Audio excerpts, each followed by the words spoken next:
अस्सलामु अलैकुम वरहमतुल्लाहि वबरकातुहू।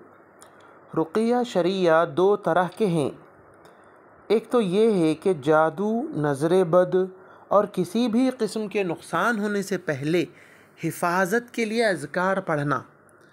इस पर तवज्जो नहीं देते लोग। कुछ होने के बाद उसके इलाज के लिए इधर उधर फिरते हैं। हालांकि अगर लोग ख़ुद से सीख जाएं, उनको पढ़ना आ जाए, तो वो काफ़ी फ़ायदा उठा सकते हैं रुक़िया शरिया से, अज़कार से। तो हम इस ग्रुप में इंशाअल्लाह सब को अज़कार पढ़ना सिखाएंगे, उसके फ़ायदे भी बताएंगे, उसको सही से अदा करना भी बताएंगे। दूसरा है जादू या नज़र बद लगने के बाद उनको दूर करने के लिए अज़कार का पढ़ना। एक तो असर हो जाने के बाद पढ़ना इलाज के लिए, एक हिफाजत के लिए पहले ही पढ़ना। इनकी तफसील इंशाअल्लाह आपके सामने आती रहेगी।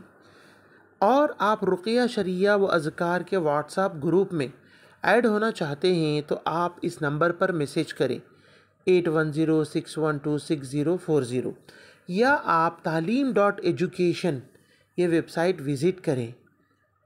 और याद रखिए, आपको इंशाअल्लाह हम याद करवाते रहेंगे। एक तो अज़कार पढ़ना सिखाएंगे, याद करवाएंगे। उसके अलावा दिन भर में हम आपसे पूछते रहेंगे ग्रुप में कि क्या आपने नमाज के बाद ये ज़िक्र पढ़ लिया है, क्या सुबह के आपने ये अज़कार पढ़े हैं, क्या आप सफ़र के अज़कार तो भूल तो नहीं गए, क्या घर में जाते वक्त आप कहीं अज़कार पढ़ना भूल तो नहीं गए। ये सब चीज़ें इंशाअल्लाह आपको बताई जाएगी। ये वीडियो दूसरों को ज़रूर शेयर करें। बारकल्लाहु फ़ीकुम।